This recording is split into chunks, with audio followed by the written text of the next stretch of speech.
Hey there, Mission. I'm Tim Brown from Rick Brown Family Funeral Home, and I want to invite you to join me on Commerce Conversation, the business, community, and innovation here in Mission, Texas, the official podcast of the Greater Mission Chamber of Commerce. You know, each episode we're bringing you exclusive interviews with local business leaders, entrepreneurs, and change makers who are living right here in the Rio Grande Valley doing business here in Mission.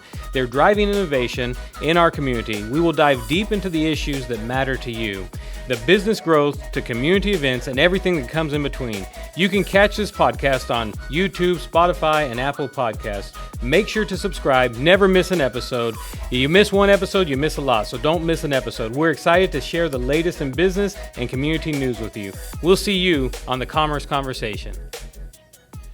Welcome to a new episode of Commerce Conversation, Business, Community, and Innovation, where we talk about business in the city of Mission.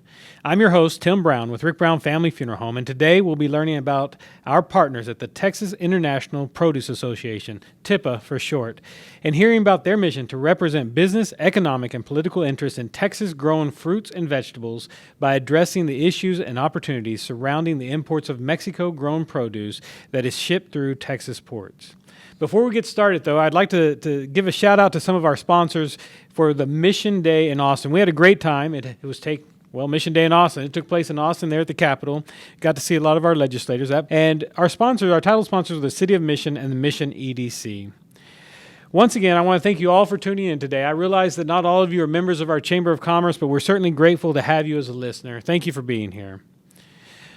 All right, so today I'm gonna try not to butcher your last name, Dante. It's a little bit tough, but today I'm joined by Dante Galeazzi. Galeazzi, like Galeazzi. pizza. Galeazzi. There we go. Is that Italian? Just a little bit. A little bit. Okay, Galeazzi from the Texas International Produce Association. You're the president and CEO. Yes, sir. So, what does a typical day of the president and CEO of TIPA look like? It looks like me addressing a problem or a range of problems, usually at any given time about 20 of them, that are not directly related to fresh produce, but they're adjacent. So, for example, one of the issues I was working on today was I have some fresh produce coming from Mexico, a client, and they're being tested for pesticides. Okay. Well, it's an Asian leafy vegetable. The United States is still learning a lot of these commodities. Unfortunately, the Food and Drug Administration has labeled this commodity incorrectly in its name, and so it appears in 4 different groups. Mm-hmm. Each group has a different pesticide usage. So FDA and EPA are both going, well, we're not really sure what to do. We'll just test it for all 4 groups. Meanwhile, the poor company coming from Mexico is saying, wait a minute, I have to pay for each of these tests? I have to do all of this? Wait, that's not right. So my job is trying to help FDA and EPA sometimes see these little holes, but that's just one small glimmer. So you become an expert in everything. Yes, exactly. I'm a jack of all trades here. That's good.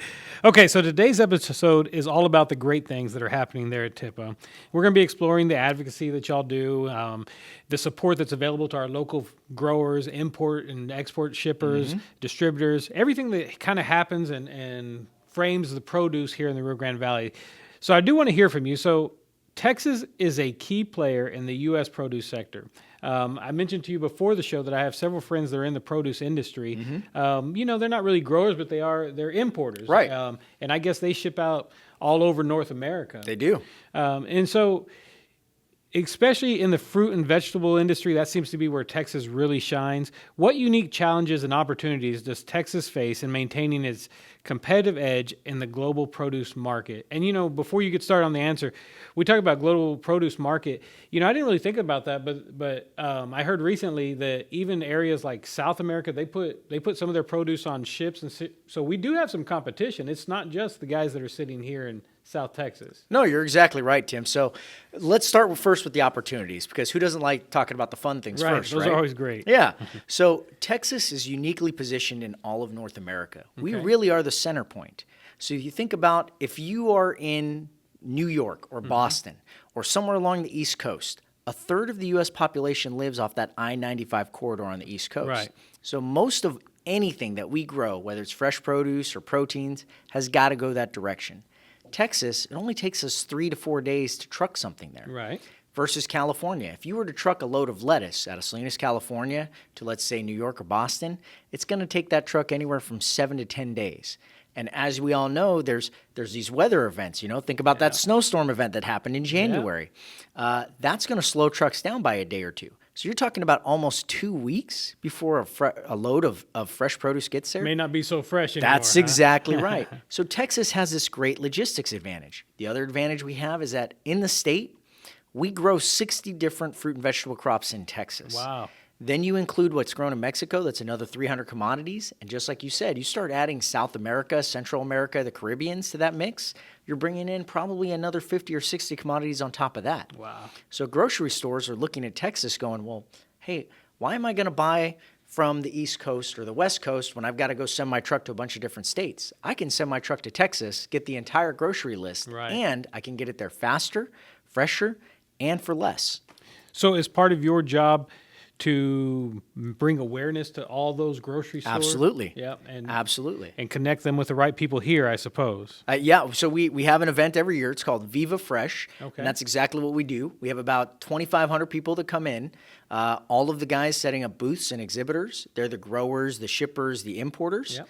And then the guests that we bring are the grocery stores. And we have the Walmarts, the Krogers, the Albertsons, the Safeways. There's some big names you're naming Right? there. And then we bring in Canadian companies, Mexican companies. We bring in everybody. You talk about global market. That's exactly what the fresh produce industry is. And Texas is the epicenter of North American fresh produce. Wow, that's pretty amazing. Produce is almost one of those industries that's kind of on the fringe. If you're not specifically looking for it, it kind of happens in these industrial zones. Yep. You don't realize how big we are to the entire country right here. You're exactly right. I mean, I'll give you a classic example. We are constantly working with universities to bring awareness to the college students about our industry. And so many of them go, well, fresh produce, I don't want to drive a tractor. No. Guys. So little of the industry is in the production side. A vast majority of the industry is in all the other operations, sales, marketing, food safety, logistics, so on. I can see that. So you talked about the Viva Fresh event. Yep. Is that held here locally? No, unfortunately, South Texas or Rio Grande Valley, we don't have the hotel capacity in a single location to be able to house that many people. Okay. Even the McAllen Convention Center, they're building hotels, but they're not quite there yet. Yeah. So we have them in the major cities. This year it'll be in Houston. Next year it'll be in San Antonio. We even rotate to Dallas, and we're hoping someday to see a hotel big enough in Austin to house everybody. And so, and Tipa, that's Texas. So Yep. Yeah. And so it's the entire state. When you go to these events, does the Rio Grande Valley have a good, showing there? Oh, absolutely. The Rio Grande Valley is the belle of the ball there. That's what I was hoping you were going to say right there. Yeah. The RGV brings the strongest presence in Texas. Okay. More than 70% of the fresh produce grown in Texas is grown here in the Rio Grande Valley. Really? Yeah. I would have never guessed that. Yep. Okay, so you said you've been in the valley for about 20 years. Is that correct? Yes, sir. That's right. All right. So given Texas' diverse climate, I don't know if you realize the diverse climate in South Texas is hot. I've noticed it once in a while. All right. And so how are growers adapting to the impacts of climate change, such as the extreme heat? We have drought, we have unpredictable weather patterns. I know that the citrus industry growing up here, freeze was one of those words you just didn't say. It was scary. What role does TIPA play in supporting the efforts of the farmers that are trying to, adjust to these massive changes in the weather? Right. So what we do is we work a lot with research and education, and it's for that very purpose. We're trying to direct the researchers towards our biggest challenges, right? For freeze, there's very little you can do when that comes on, given our resources down here in the valley. In other parts of the country, when there's plenty of water, they can put water on top of the vegetables and it insulates them. Other parts of the country, they will grow certain crops that are cold hardy, and so they can resist the freeze. Yeah. Here in Texas, though, the reason we've emerged as an agricultural hotspot is because we have freezes so rarely. I'm going to knock on wood, and I know that our producer's going to hate this, but I got to do it. Because we have a freeze, and it's such a rare event down here, we specifically grow crops that can't be grown in other parts of the country. We are one of only 3 regions in all of the United States that grow winter vegetables. Really? And it's because of that non-freeze event. Now, when we have freezes, though, we do what we can. We have microjets for the citrus. We have some understanding about how to insulate the vegetables, like I talked about. Yep. Folks will even put, they'll put extra mounds of dirt on top of the root vegetables. So we've generated some technologies and some understandings. I can remember as a kid, where we lived was right next to an orange grove, and freeze would come, and they had these huge kerosene heaters. I mean, they were about tall, about 5 feet tall or so, and now I'm showing my age. I guess technology has improved a little bit, huh? You know what? You believe it or not, you'd be surprised that the last freeze, we actually saw a little bit of that. Folks were burning things at the corners of the field and trying to get, the giant fans to disperse the warm air. I mean, sometimes even 2 or 3 degrees difference makes all the world. But to go to your point, what we do as TIPA is we try to coordinate so that way the researchers and the scientists and the universities understand what our challenges are, because it's not just about addressing climate change. You still have to maintain sustainability and productivity, because at the end of the day, you can be as sustainable as you want, but if you can't turn a profit, that sustainability doesn't mean nothing. Yeah, you hear some farmers and they feel like year after year they're doing insurance farming, just looking for insurance. And I assume that that's a big part of the job, because nobody wants to do that. They don't work for that. They want to be able to sell their product. So, actually, believe it or not, of the 60 crops for fruits and vegetables that we grow here in the state, only 3 of them are eligible for insurance. Really? So that means the other 57 crops, the farmers are growing, and they better produce, because there's no backup or support. As you say that, in my mind, I run a business. In my mind, I think of how difficult that is, the risk that is, as you're planting that, realizing I don't know what the next few months look like, and you're dependent on weather. There's nothing you can do about it. You're exactly right. And think about capital. What other industry is going to get a capital advance, and the bank is basically going to say, oh, no problem, pay me back in 210 days. When you produce a crop, fingers crossed, and you're uninsured. I mean, so farming and agriculture is a very difficult industry. That is difficult. Okay, so let's talk a little bit about trade with Mexico. Yeah. It's essential for the Texas produce industry, to have this trade. How has recent policy, border security issues, how has that affected the flow of goods, and what are you as an organization doing to address these challenges? And you and I talked a little bit about, there's several things that are concerning as we coming out of Mexico. Obviously, tariffs is kind of the key word that you've heard recently. Cartels have been an issue. Absolutely. And so talk a little bit about what's going on with importing out of Mexico, and what are you as an organization doing, or what kind of awareness are y'all bringing? Sure. So we could probably do a series of podcasts on this single issue, but I'm going to try to keep it as brief as I can and hit the high level. So first and foremost, what we've seen is in the last 2 administrations in Mexico, we've seen a significant change, right? You originally, under the Fox administration, you saw a Mexico that was very determined to build the import industry, or the export industry, I'm sorry. And so as a result of that, they invested in roadways. They invested in manufacturing. They invested in technology. They brought in the best of the greenhouse builders in all the world to help their country really kind of elevate agricultural production. Right. And then after that, you started to see a very big change. You saw the economies started to take a dive. You saw immigration within Mexico became a challenge. But you also saw social improvement. So you saw a significant portion of Mexico move away from agriculture. The reason I'm going down this road with you is because fruits and vegetables is a high-dollar commodity crop. Mexico has become a premier producer and exporter of fresh produce, not just to the U.S., but they export to Canada, they export to Europe, they export to any other developed nation, including Japan and even to China, where the return is strong enough. So the challenges we see now is that security is a big one. You talked about cartel. You have significant regions in Mexico where cartel is the presence and the military or government is not. That's a security concern. Growers are having to pay mordidas, or they're having to work within the allowable permissions they're given. That makes it very difficult. You have water challenges, right? Mexico, like the U.S., has not invested heavily in water production, water infrastructure, development, generation, storage. So that's become a big challenge in Mexico. More than 26 of the states in Mexico are under severe drought. We in Texas know about this challenge. You have roadways, right? They're not being maintained like they used to be. Right. And so think about your fresh produce, right? That avocado, when you take it home, you bump it around too much, it's got a couple bruises. Yeah. Imagine 50,000 pounds of avocados traveling in a truck, hitting a pothole every other mile. Very difficult. And then, of course, you have the investments in the banking system there in Mexico. They've gotten better, but there has been a roller coaster over the last year and a half. Those have been challenges that our folks have had to deal with, but shifting gears, you also have a U.S. administration that's now butting heads with the Mexican administration, right? And that's made for some very difficult times.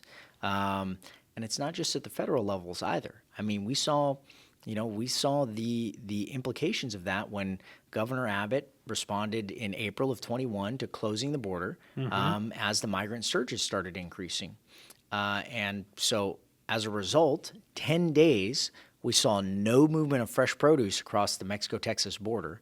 That resulted in more than $350 million of losses. Yeah. You want to talk about insurance? Yeah. None of those loads were insured because they had not yet reached their U.S. destination. Because they were in international transit, that money was all red line losses. Wow.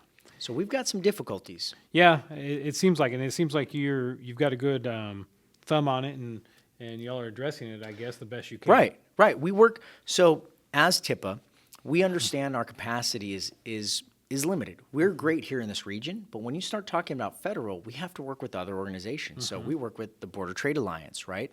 They're great and international. We work with the International Fresh Produce Association out of Washington, D.C. We also work with just about any other partner who's in international trade, fresh produce, nutrition, logistics, cross-border. Why? Because a lot of times our issues and challenges aren't just unique to us. Right. You know, talk about the maquila business. Those guys experience a lot of the same challenges I just outlined that fresh produce does too. Right. So we find partners wherever we can. We make sure our voice is being heard, that we have a spot at the table, and that we present our issues, hopefully in tandem with others. And we address it not as a, hey, you didn't do this. We look at those issues and say, these are opportunities to improve, to increase productivity, to increase economic impact, and to ensure that there is job growth and community growth in these regions. So you got some strength in numbers when you join together. Absolutely. Yep. Okay, so let's talk a little bit about labor. Yeah. You know, we live in an area, a region where I grew up with so many of my friends were migrant families. Right. You know, and so it's interesting. I don't see that as often. Maybe it's because I'm not in school anymore and I don't see the kids that come and go. So I don't know. But it seems like labor is often cited as a significant issue. 100%. Agriculture sector.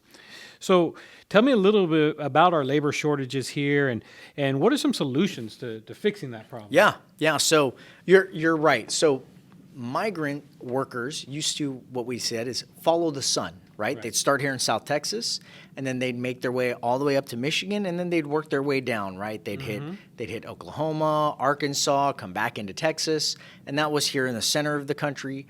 You know, they had the same follow the sun in Florida, and then on the West Coast as well. But no, you're absolutely right. We no longer see that anymore in the industry. And that's for a variety of reasons. One, you have fewer crossings of Mexican citizens come into the U.S. to work in this industry specifically. Okay. Used to be that they could apply for day passes or seasonal passes. Now you really only have the H-2A program. And so if they don't come through that particular program, they're basically here illegally. Right. The other thing, too, is you have seen, going back 20 years, you've seen states take on immigration more directly than they did prior. And so you think about like card check, ID checks. You know, Arizona had a very aggressive program where your normal police officer could pull anybody over and demand citizenship. And if they could not prove citizenship on the spot, then that person was detained until they could.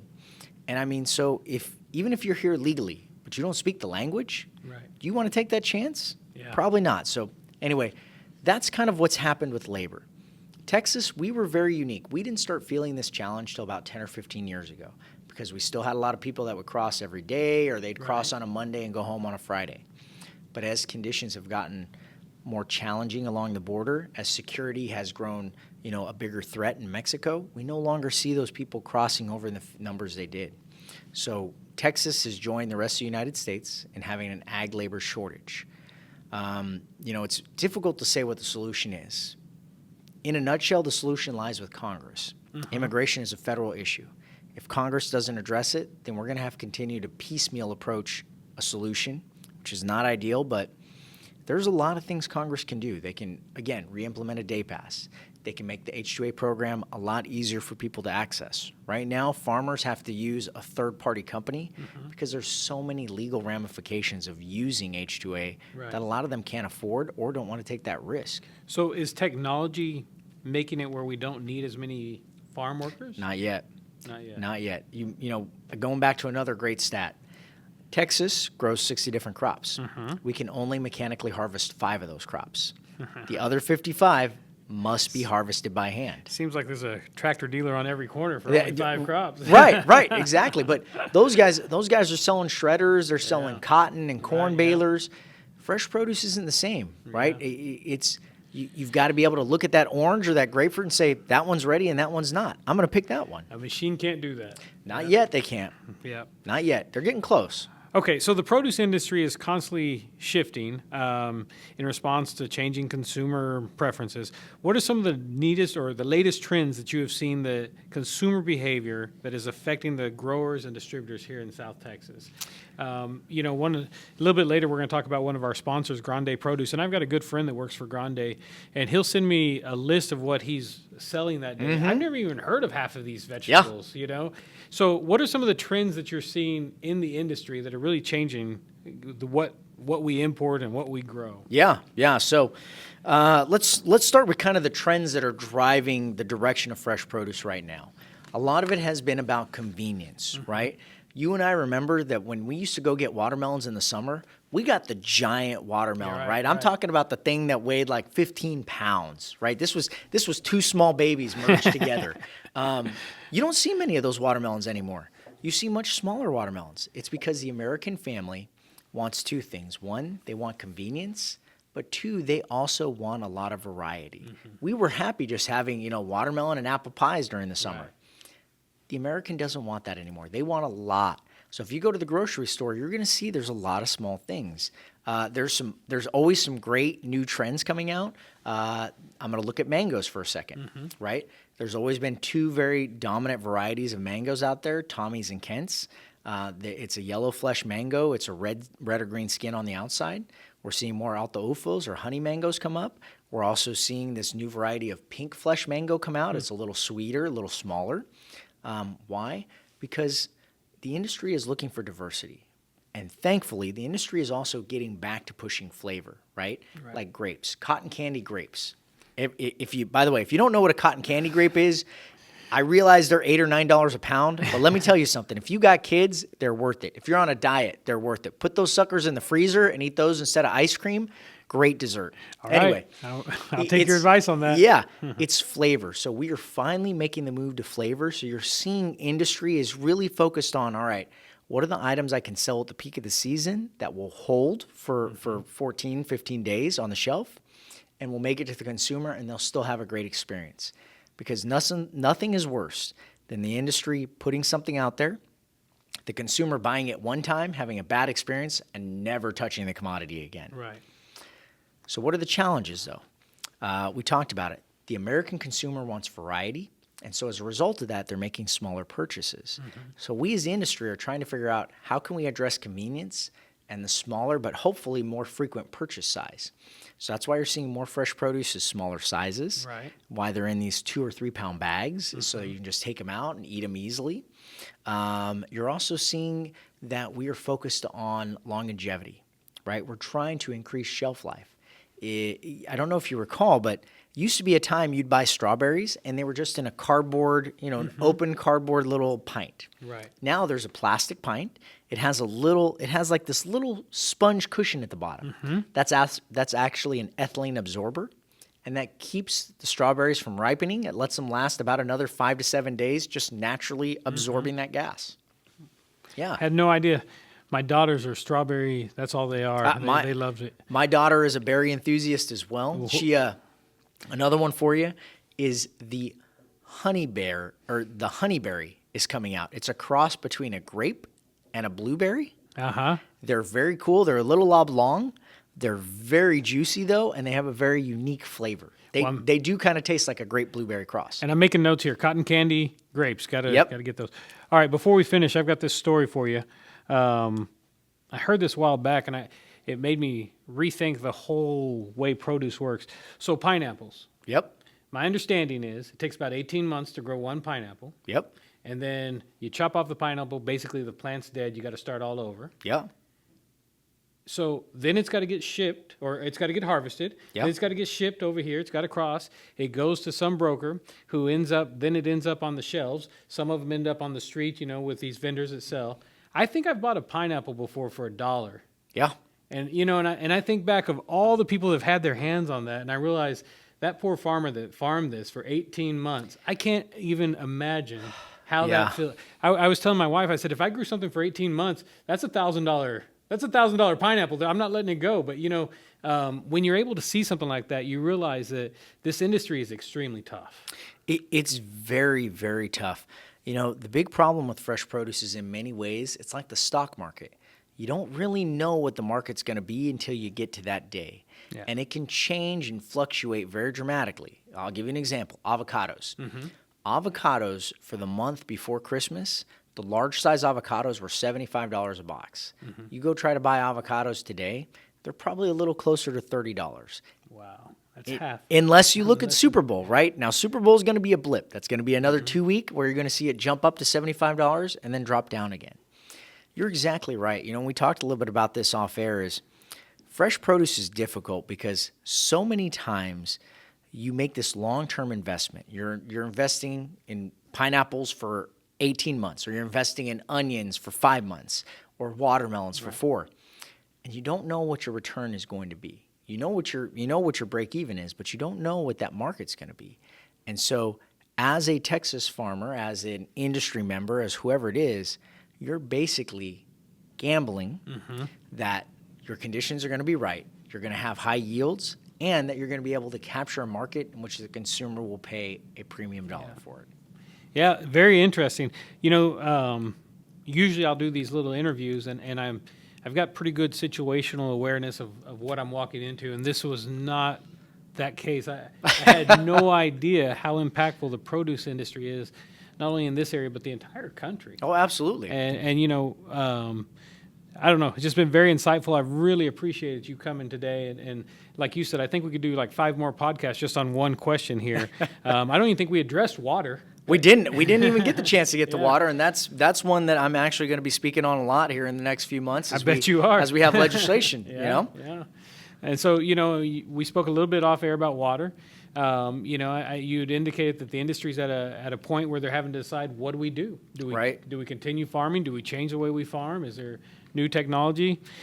And so, it's going to be interesting, and I hope you do come back, Dante. I'd love to sit it back with you. Well, Tim, I've loved this very much, and I do hope I get the invitation to return. Hopefully this wasn't too boring for the listeners, and, I would say this industry is very diverse. There's a lot to talk about. There's a lot of factors that impact it. Mission is a great place, though, for fresh produce. We're seeing more industries invest here in this area. Mm-hmm. We're seeing companies continue to come to the Rio Grande Valley. The only limitation for both sides, Mexico and Texas, is going to be water. So. Yeah. All right, so I'm going to ask you, and this is going to put you on the spot. Sure. Mission, home of the grapefruit. Are we going to change that to another commodity? Nope. No? It's Mission's going to hold that honor high, and I hope they hold it forever. It's not going to be home of the cotton candy grape. It's always going to be grapefruit. No. It's going to be home of the Rio Star Red or the Red Flame grapefruit. There you go.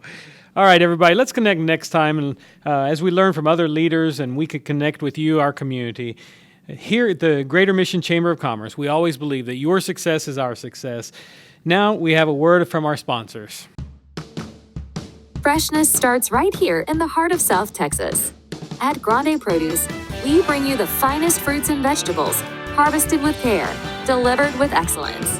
For years, we've been a trusted name in fresh produce distribution, serving grocery stores, restaurants, and retailers with quality they can count on. From farm to fork, our commitment to freshness never stops. With timely deliveries and a dedication to quality, we ensure only the best reaches your shelves. When you choose Grande Produce, you're choosing farm fresh quality for every plate. Visit us at 109 West Dicker Road, Suite A, San Juan, Texas, or call us at 956-283-7770. Grande Produce, freshness, quality, delivered.